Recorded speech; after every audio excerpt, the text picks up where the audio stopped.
Welcome to the Wish I'd Known Then podcast, where we focus on how authors found success, looking at strategies that have taken them to the top of the bestseller charts, as well as what they've learned from their mistakes.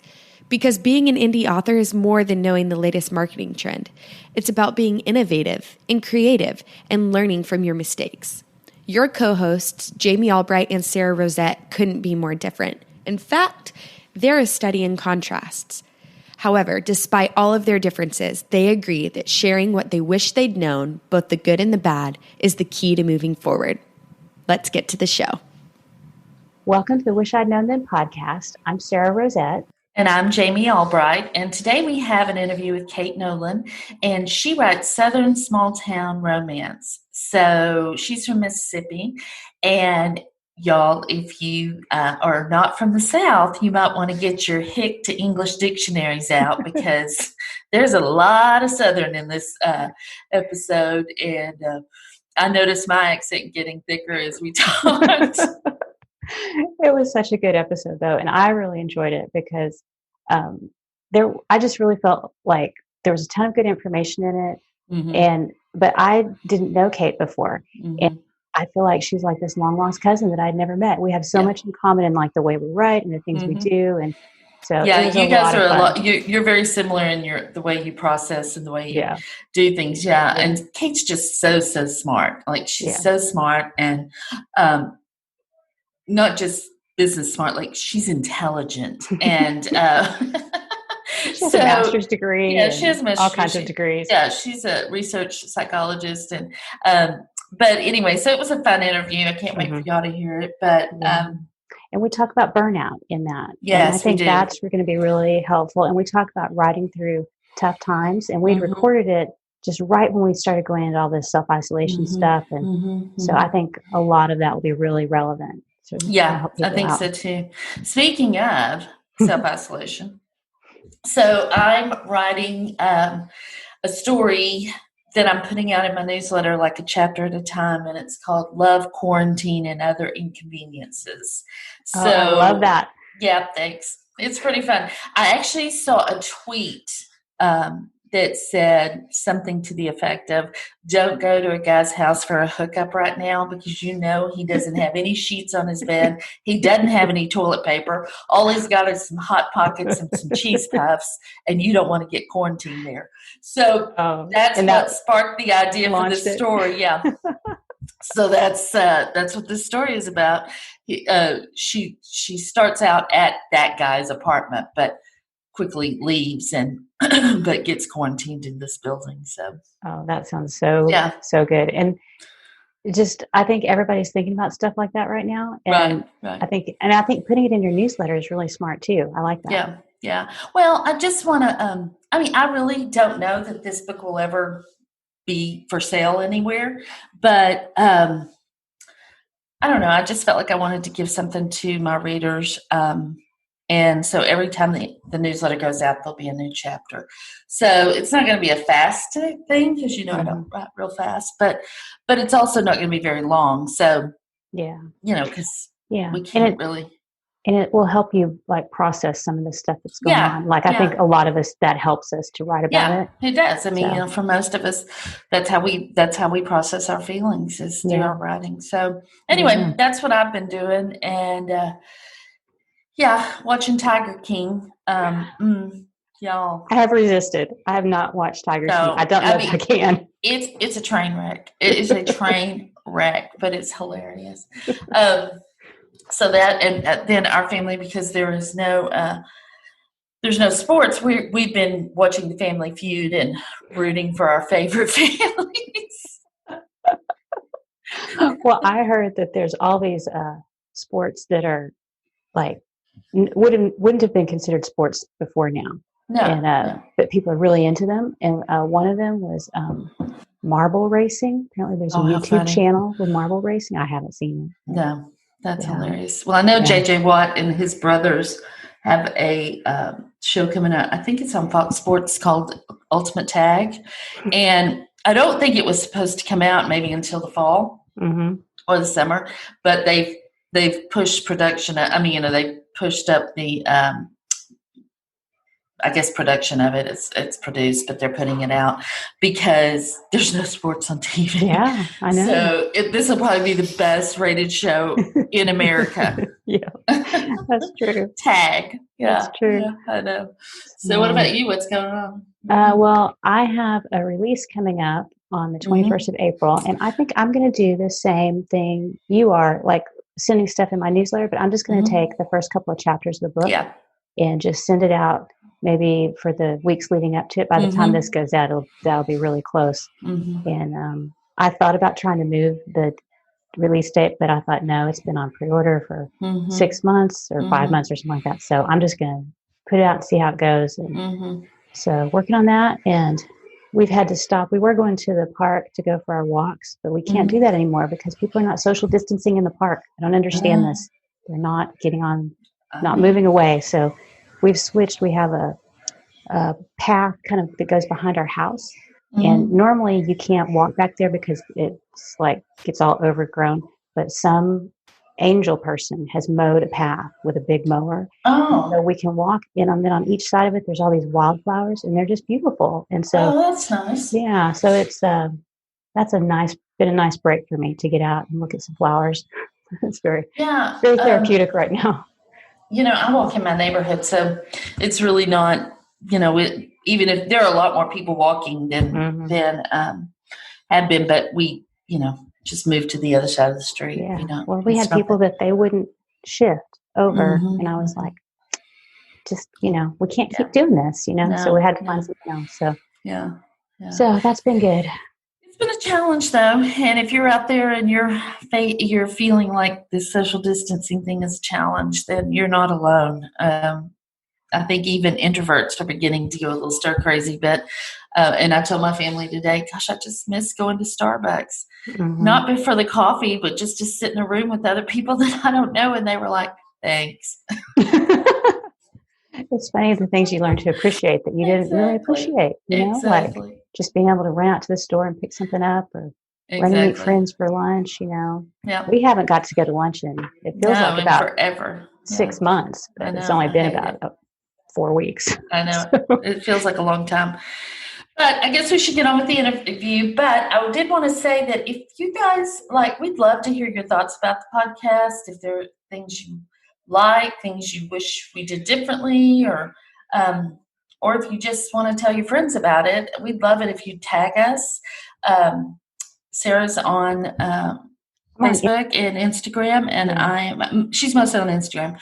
I'm mostly on Facebook. So, give us a tag. Sarah was and Jamie Albright. We appreciate We'd that. love to hear what you think. If you want to hear from certain people, we've had some suggestions, and we've been able to get a hold of some people. So we'll have some new interviews coming up with people that were suggested guests. And send us a message or take a picture of what you're doing, like if you're baking or walking while you're listening to the podcast.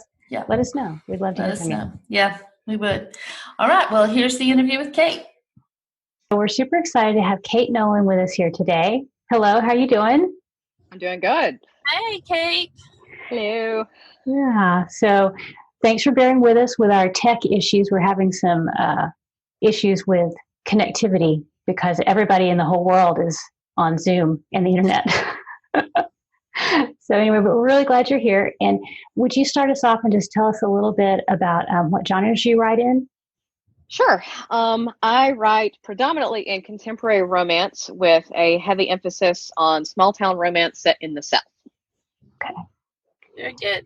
And you write some romantic suspense though too. Well, yeah, I've got a series that I would classify as romantic suspense light. Okay. For hardcore romantic suspense lovers, it's not going to be as suspenseful, but it's a spinoff of my Wishful series, which is a very happy, fluffy place. So, I couldn't bring serial killers and horribleness to there without really violating the town that I had created. So I have a light romantic suspense there, but I'm doing some exploration with some more mainstream romantic suspense, actually with some stuff that I'll be talking about later. Okay, good. Cool. So how'd you get into writing? Have you been or were you one of those kids that wrote in journals or? Did you I start was not a journaler. I started writing when I was 12. As I met my best friend, Adrian, back then in the 6th grade. And it's been so many years, I cannot remember why we decided this was a good idea. But by the end of our first phone call, we decided we were going to write a book together about a pair of sisters their dad owns a summer camp. And we worked on this thing in like our little 3-subject notebook every year for a number of years. And then she kind of fell away. And of course, our characters aged as we did. And writing was not her thing, but I did discover that it was mine. And so it was something that I did kind of all the way through growing up because I was an only child. I spent a lot of time by myself and never had a problem with that. I'm highly introverted and perfectly capable of entertaining myself. And so it was kind of one of those things that I did and I loved doing. And I actually submitted my first book for publication when I was 15. I still have that rejection letter somewhere. But I didn't take it seriously as a career because it was sort of one of those things like my parents were like, oh, hey, you're really talented. Great. Now go get a real job. Yeah. Okay, thanks. And so I said, fine, I'll finish my master's degree. And about the time I was finishing that up, I'm like, nothing in the world is going to make me happier than being a writer. So I just said, okay, fine, I'll be an overachiever and do everything. Yeah. And so I was 25 and working on my master's thesis. And when I finally kind of made the decision, okay, I'm going to start treating this like a job. And so that was probably when I really started. I mean, I'd written all along, but it was when I started writing professionally. Yes. And kind of going all along that. What year was that? 2005. Okay. Oh yeah, a long time ago. Yeah. I mean, not long. That's forever ago. It feels like it. No, I just mean you've been doing this a while. That's amazing. Yes, I've been self-publishing since 2010. Wow, that's great. You were like one of the first ones. I was out there in the wild west of indie publishing in the very early days. And it's been really interesting to sort of see how everything has evolved and all the people that I started with who fell off the map, you know, the few that are still going. And there have been a lot of changes in the industry. Yeah.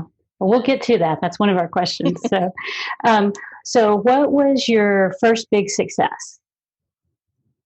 Well, I guess that kind of depends on how you define success. And so how do you define success?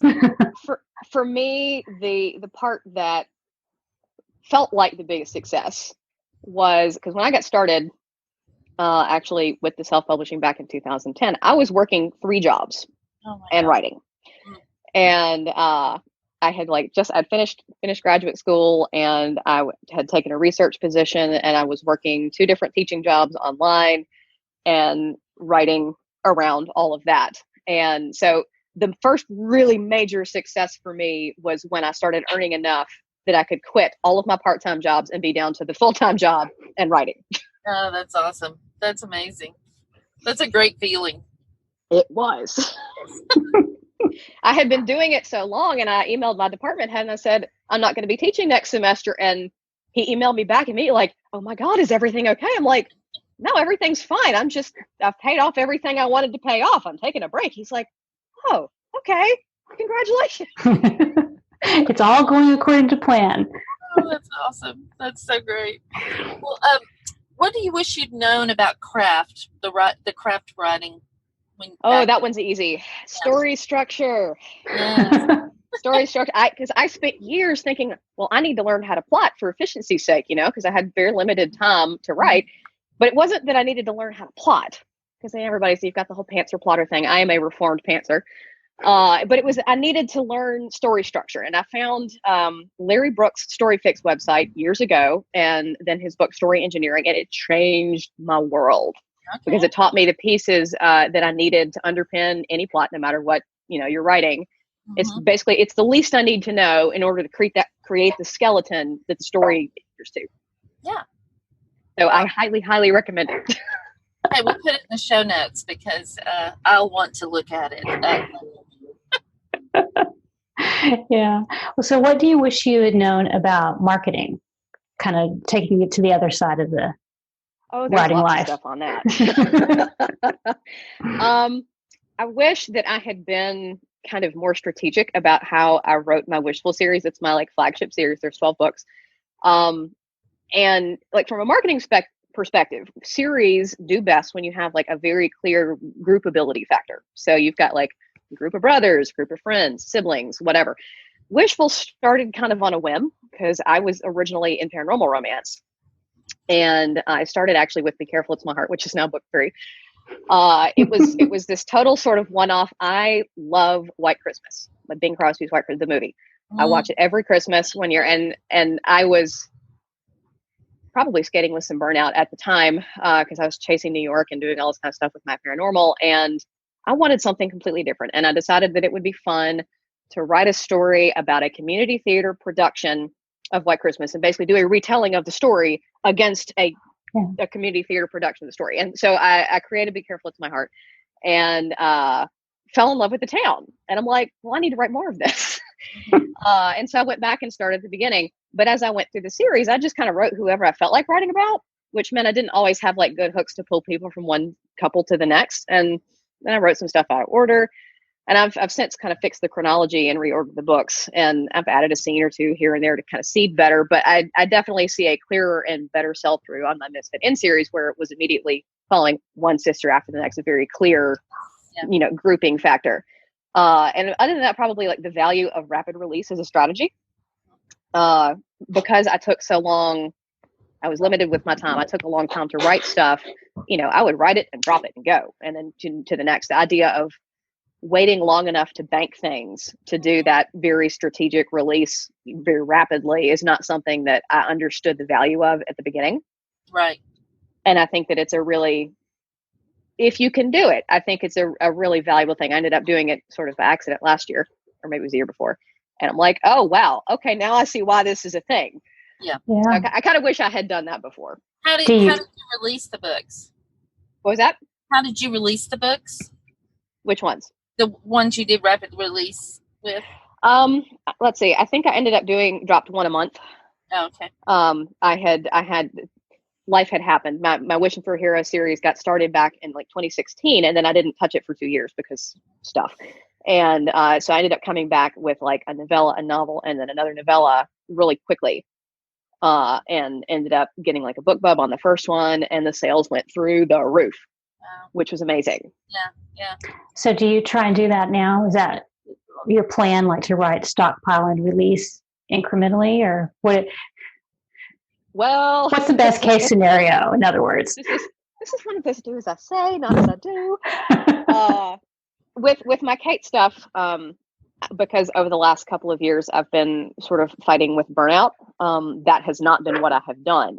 I am working on an experiment that I hope can launch at the end of this year, where I am doing that.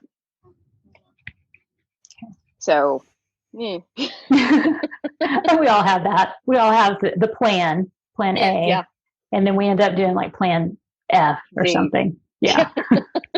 Yeah. So what assumptions did you make at the beginning of your writing career that you look back now and go, no, those weren't right, or that was right, or, So many. I thought I'd be writing full time in 5 years. That was definitely not true. I lost all momentum on my paranormal romance. My paranormal was actually doing very well when I started in the very early days of self-publishing, to the point that I ended up landing my agent without ever writing a query letter. Oh, wow. Until she found me. But it kind of got me off track of self-publishing because I was pursuing New York at the time. And so when I got out of that and I started over contemporary romance, it was much slower growth. I missed that big boom in like 2012 and all that, which I'm actually okay with. So it's been, slower growth than I expected. And it really kind of changed my mind about what factors I felt like I needed in order to quit my job. And given the lack of stability in terms of what might happen in our economy with all of the craziness currently going on, I'm really happy to stay where I am and have somebody else pay for my benefits for a while. Exactly. Yeah. And also, because I do know Kait, and she is so level-headed, in my opinion, so level-headed about this business, and now I know why. I mean, you've been in for, you've seen a lot, but she's very level-headed. If we're in a group and if any things start getting a little crazy, she's always the voice of reason. And so, and I think that's awesome. And I think it's because, though, you've kind of seen things, you've weathered things, you know how to, you look at things in the right perspective. Yeah. So I think that's great.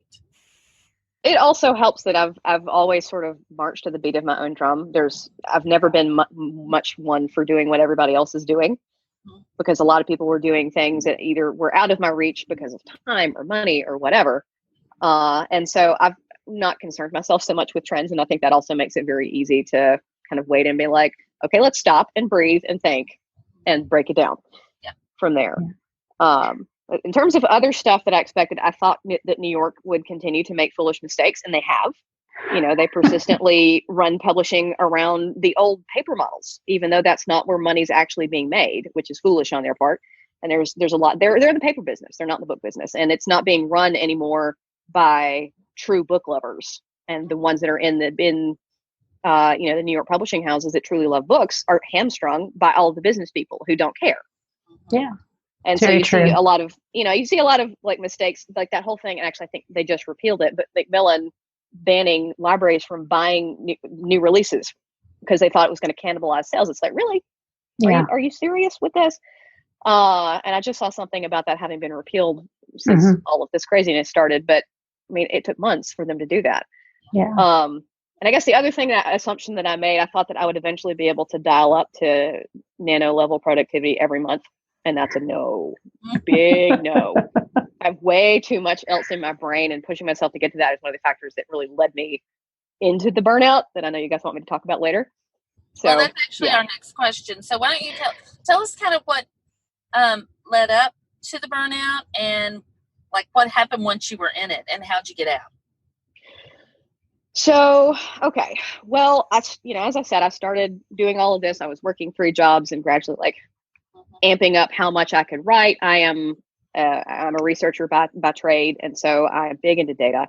I've got an Excel spreadsheet that goes back to 2010, tracking my daily word count all those years. So I have like data saying I can do this much in this span of time. And it was great for a long time because it enabled me to really figure out, with reasonable accuracy, how much I could write in a year, which was great for production schedules and all that kind of thing.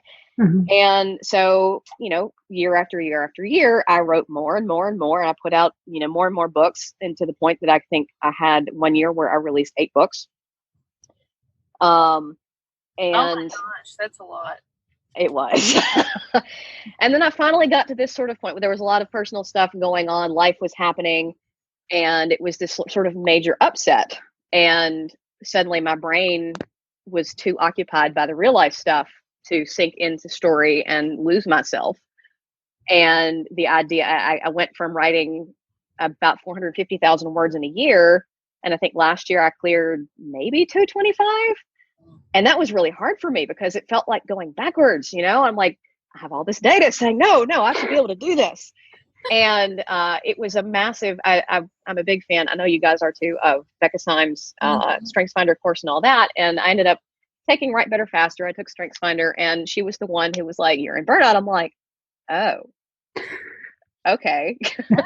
And so it's like, it's a new thought. This now. And I've actually gone through 2 rounds of this in the last kind of couple of years. Like, part of what I had discovered, I am number 1 input. And for people who aren't familiar with this, people who input are constantly taking in new information. In my case, it's like reading and podcasts, research, and that sort of thing, because I'm also a high learner. And because I had sort of limited time, I'd gotten to the point where I was using reading as a reward for getting my words in. And if I didn't get my words in, I wasn't reading. And that was basically like saying, you're not allowed to breathe if you don't get your words in. And so I wasn't inputting. And so my well was just dry, and people with input wells, we have wells that are 95% bigger than everyone else. And so as soon as we figured that out, Becca was like, you're not inputting. I'm like, okay. And then I think I blew through 200 books that year because I'm like, I need to read all the things. And then I was like, great, I feel better. This is good. I'm moving out. And then I sort of kind of went through another round because I tried to push myself back to do what I used to do. And it was my coach was finally like, look, you were able to do the things that you did in the last 10 years because you blew through or you're basically a lifetime of reserves. You will never get that back. Right. And it was kind of brutal, but I needed to hear it because it's true. And that was really, really hard for me to accept because I have the data. The data says I should do it. And I've had to really work my way through a lot of sort of emotional pain of realizing I will not be able to go back to writing 8 books a year. It's just crazy. Right. And so I'm finally sort of making peace with all of that and coming back to a more sane level of production and trying to be, work smarter, not harder. Right. Yeah. With the whole thing. But it's like every third writer I know, probably more than that, is going through some form of burnout because, we're constantly pushing ourselves to work harder and to work faster and to do all of these things to gain visibility in an increasingly flooded marketplace. And we're making ourselves nuts. Mm-hmm. Yeah, it's true. You're certainly not the only one. Lots of people are going through this. Well, I went through it in November, and I wasn't putting out 8 books a year. Y'all know I don't write very fast, but it's not even about. It's not about the words you put down. It's about, to me, it was about all the energy I was giving this business, and then life was like pounding at me, and I couldn't divide my energies, and my real life has to take precedent over this over your fictional friends. Exactly. Absolutely. And so and I really literally got to the point where I would sit in front of the screen and just go, I have nothing to write. I have nothing, which is horrible. That's a horrible feeling. So it's terrifying because like we I know at least, and most of the writers I know, like we explore the world and we kind of process the world through writing. Yep. Right now, I'm waiting to see, how many Love in a Time of Quarantine romances are going to hit the market in the next 6 months. But and to reach a point where we can't do that, it means we've got all this stuff sort of trying. And if we're not finding another way to get that out, whether it's like therapy or coaching or whatever it is, then we're sitting there just sort of stewing in our juices, which is one of the worst things you can do psychologically. Yes. And then it just sort of like continues this perpetuating cycle. It's bad. Yeah. I think like you were saying, you had the data, about I should be able to do this. And we don't like changes in the market, but we know the market's going to change and there are going to be trends and stuff, but we don't as easily accept that we're going to change or that our life is going to change. And that impacts what we can do. And, there's just certain seasons that you just can't do what you did 5 years ago, or, and then sometimes things calm down and you can just like accelerate and be very productive, but we just can't assume that it's always going to be the same. And I have to accept that too about myself. I want to write my words and get them in, and some days it just isn't going to happen, Yeah. So you have to be kind. I found for my own purposes that mentally I do better when I don't have that, because I used to have that expectation of like I'm going to write every day, because I do better when I can, because I'm able to like keep my brain in the story for a longer period of time. But when I set myself a goal somewhere years ago, I was like, I'm going to write 20 days out of 30. That is my sort of like low bar. I can do that, and I'm not even worried about word count. Just I'm going to write 20 days out of 30, and most of the time I do more than that. But because I have that sort of grace period in there when life happens and I can't, because, I have to do something with my kid or I have to do whatever it is, then I don't have that resentment because I wasn't expecting it. Yeah. Right. Which is so important. Trying to build in, sort of that grace in our schedule is much better than beating ourselves up over not having this perfect situation. Right. Yeah. And I think when you have that mindset, it's easier then when life does come at you with stuff to process both things. Like, yes, I went through that in November, and then I did sort of what you did. I came back in January going, and then I was like, I'm not ready. But I have been this month really doing well. And a lot of stuff has happened. I mean, this whole quarantine thing, things with my kids, but I've been able to kind of process both of them a little bit better, and it hasn't thrown me off track. And the only explanation I have is because I don't have all those expectations on myself anymore. I just writing because I love to write. I love to tell stories, and the rest will take care of itself. But it's hard to get to that point. Really hard. There's there's this whole concept that was by Karen Horney called the tyranny of the shoulds. And it's this whole idea that we get very, very trapped in all of these things that we should do. And they're shackles. Yeah. And we can let them lay us down, or we can let them go. And that's hard to do. Yeah. And I think it's particularly hard to do for women, because we have so many things that we are intrinsically and implicitly supposed to do. Right. According to society or our family or whoever it is. Right. And so I think those are some additional layers, third shift mental load things that contribute to, for women in particular, heading toward burnout. Yeah, exactly. Well, in November, I started seeing a therapist, and so I sit down and I tell her, I should be doing this and I should be doing this. And this is what, and she said, why should, is there a rule? I mean, is somebody saying you have to do these things? I'm like, no, but they're doing them. And she was like, QTP. Yeah, it was so, she was like, she just looked at me and I went, oh yeah, they're, and it's taken me a while, but it's sort of that thing of it's my choice. It's my choice. If I want to work that hard, I can, but do I want to do that? And so for me, that's helped me too, knowing that it is my choice. If I'm not doing what other people are doing, I can change it, or I cannot, and just be happy with what I get done. And so, yeah, it's crazy. This business, especially right now, is just nutty. Can make you a little crazy. Yeah. We wanted to ask you, because you're a research psychologist, right? I get that right? Okay, so you're a research psychologist in your non-writing life. So what recommendations or ideas would you have about writing in stressful or trying times? Because, some people will be able to really focus and write, and other people won't. So what advice would you give? I think this is going to be very dependent on kind of how you're wired. Some people need that stability, need that consistency of routine. So, if you're one of those people, try to make that routine, try to adhere to that, even though, a lot of us are working from home now with a house full of kids and husbands and dogs and whatever. Maintain whatever sense of normalcy and create a routine that you can, because you'll feel better for having that. But not everybody's like that. Some people need actual stability in the world, and obviously we don't have that right now. And if that's you, then chances are trying to push yourself to write through all of that is just going to stress you out more. And in that circumstance, I would say have a cookie project, something that you wouldn't ordinarily be working on, but it doesn't have a deadline, doesn't have any,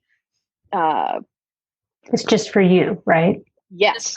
Something that's just for fun, because you need the fun and the light, whatever version. I mean, you could be writing terrible post-apocalyptic zombies right now. That might be your thing, whatever. But if trying to meet deadlines right now in the middle of chaos is stressing you out, then give yourself the grace not to do that. If you have, the span, if you're somebody who is working for traditional publishing and you have a legit deadline and you're worried about not meeting it, then talk to, your people and find out if there's any room in the schedule and things to move. Because I suspect there will be, because there's going to be a whole lot of things that are changing. Yeah. That we, don't even know about yet. But the biggest thing, because I've seen over the last few years, and actually I think I talked to Jami about this, I've seen so many people go through major life stuff, whether it was a medical thing or something going on with family or job, whatever, but serious major emotional trauma. And then they're beating their head against a wall, trying to finish whatever book they were writing at that time and not getting anywhere, even if the thing itself has passed. And what I have kind of observed is there's almost this post-traumatic stress of that experience that gets attached to that book, whatever you were working on when the thing happened. And I know quite a few people who have not been able to go back to whatever that was, because, in actuality, you are no longer the same person who was writing that book, because you had this fundamental change in who you were because of what you went through. And so a lot of writer friends that I've had, my recommendation to them was to, step aside, go work on something else. because if you can work on something else, that kind of shows you still got some stuff that you need to process around whatever the thing was on that original book. And I think that there's going to be a lot of that kind of thing around all of this, COVID-19 stuff. So, if you are not absolutely bound to some kind of deadline and it's going to stress you out trying to meet it, then don't. Give yourself some grace to figure out what the heck's going on with the world. I think that's so wise. I think we all have to just sort of take a step back and look at what's important and what's not important. And I think and sometimes the things that we think, like I prided myself on always making my deadlines because when I started, I was traditionally published and I always made my deadline. I wanted to be known as an author who was, good to work with. And I had something like that happen. And, I did not want to change that deadline and let them know that I wasn't going to be able to write that book.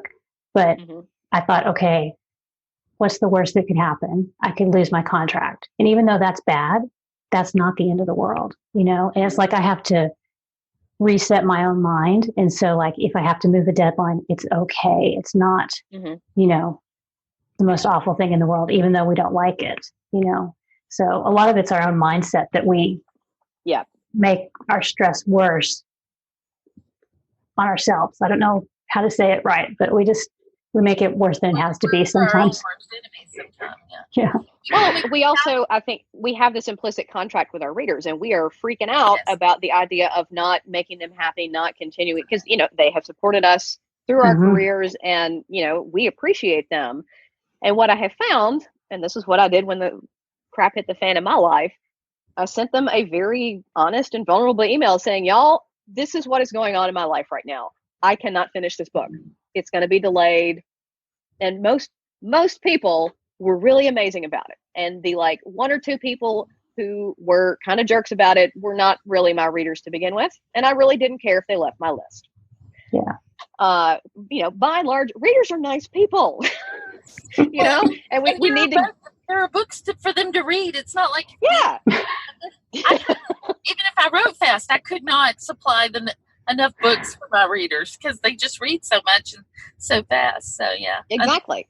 That's really good. So what things have you seen that you used to do that you don't do anymore because you think that's not worth my time? Let me think. Facebook parties. Anything that involves excessive time on social media. I've never seen any conclusive data that it sells books. I mean, there are various and sundry passive means of getting your name and your book covers out there that don't require that same amount of hands-on time and effort that are probably going to have a bigger impact on your bottom line. For me personally, pursuing traditional publishing, back when I started this in 2010, I only intended to put out some novellas to build an audience for the series I wanted to sell to New York. And then I kind of walked that path for a while and found out that the entire ecosystem of traditional publishing was incredibly toxic to my creative process.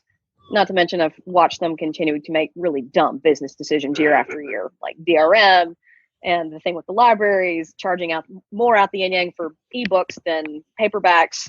It's so clear that decisions are not being made by book people, but by business people with no understanding of publishing or readers.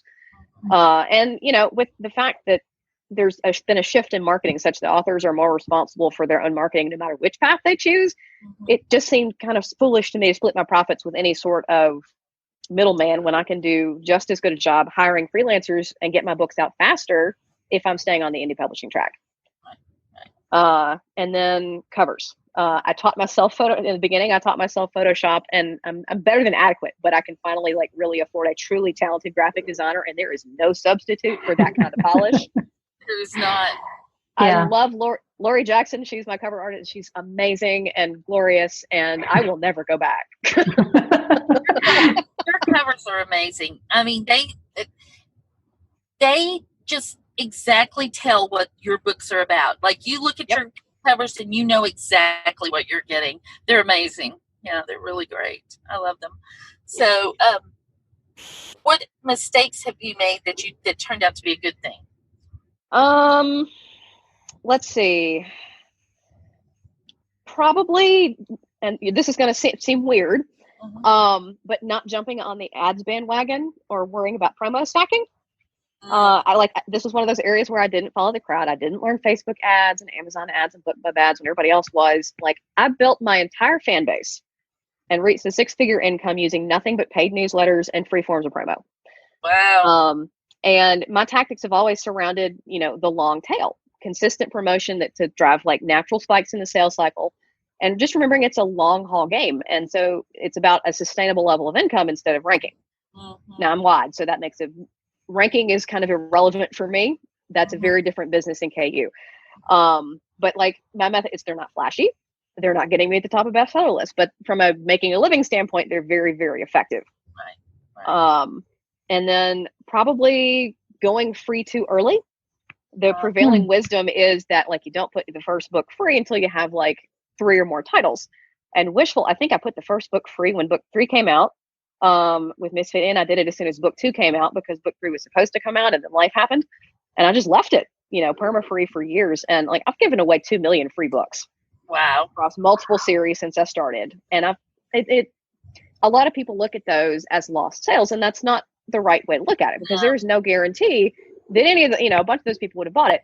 But it meant I've had a ton of organic growth from my fan base without spending a dime on marketing for a long, long time. And eventually I hit a real tipping point in the size of my organic fan base that, combined with the massive 8-book-a-year output, like really pushed to this massive exponential growth for my career. So, I had the luxury to do that because I had a full-time job. I was not dependent upon my writing income to support me. And so there are a lot of business decisions that I was able to make and really invest my money back in the business that I wouldn't have been able to make otherwise. Yeah. Yeah. We had an interview with Nathan Van Coops and talked about how writing is not his full-time income, and it gives him flexibility and ability to do different things that if it's your full-time income, you may kind of be hamstrung in some ways. It's a different perspective that I don't think we think about a lot. So, yeah. Well, and so, with free book, that goes to read through. Like we did a podcast earlier and we were talking about read through. And when you have a free book, especially if you're wide, then that just, like you said, it's organic growth of people. So people who get it and read on, those are the people that really love your books. And you're just looking more hands. I think that's really, that's so smart. But I see what you're saying. You felt like you did it a little bit too early, but then it turned out okay. Well, I mean, it was kind of one of those, like, they say that you don't do it this way. And I didn't really listen to what, I don't know that I even knew that they were saying that at the time that I did it. I was just kind of like, I'm going to try this because this is what I have. I didn't have money to spend. So it's like, what do I have in my hands that I can do something with? And that was these free books. And so that was what I did. And particularly before KU came out and, the ecosystem very much changed, like it made an enormous difference to my visibility to have all those free books out there because, it meant there was like no bar for people actually trying my stuff. Do you still have all those books free? I've rotated. The first book of Wishful went back to paid for the first time since 2014. I think back in November, because eventually you reach a point where you have saturated the lists where I, keep promoting things. And so right now I'm on kind of I've got a rotating schedule, and I think I have like four, well, more than that free right now because I got a BookBub on something earlier this week. Yeah. But I think I have a website page on my website that lists whatever my current freebies are. So there's always something for people to try. Yeah, we'll link to that. What about the opposite? What did you ever have what you thought was like this super great, brilliant idea, and then it turned out to not be that great? I thought that building multiple series at once would be a great thing. Like, Me too. Right? I think you're my long lost cousin or something, because I keep going, I'm like that. I'm input. I'm learner. I thought it would be a good thing, but it really just split my focus and meant that I built my fan base a bit slower than if I'd stuck with the same series and finished it in a consecutive fashion. But that said, from a creative standpoint, I needed the ability to cycle and to jump from one thing to another because otherwise I was getting bored. Mm-hmm. So I think you have to look at the payoff, like from a financial standpoint, okay, that was a little, not so much. But from a personal creative standpoint, I think it was still the right call for me. Yeah. Yeah. What I found was I had this brilliant idea where I thought, okay, I'll have 4 series going and I'll have a release each quarter in each series, and that will make a wonderful year. So I tried that. And that way. no, I didn't write fast enough to do it. And by the time I finished one and got my brain out of one series and into another, it was so hard for me to transition. I like the break sometimes, but it slowed me down to transition. Yeah. So that was what I had trouble with.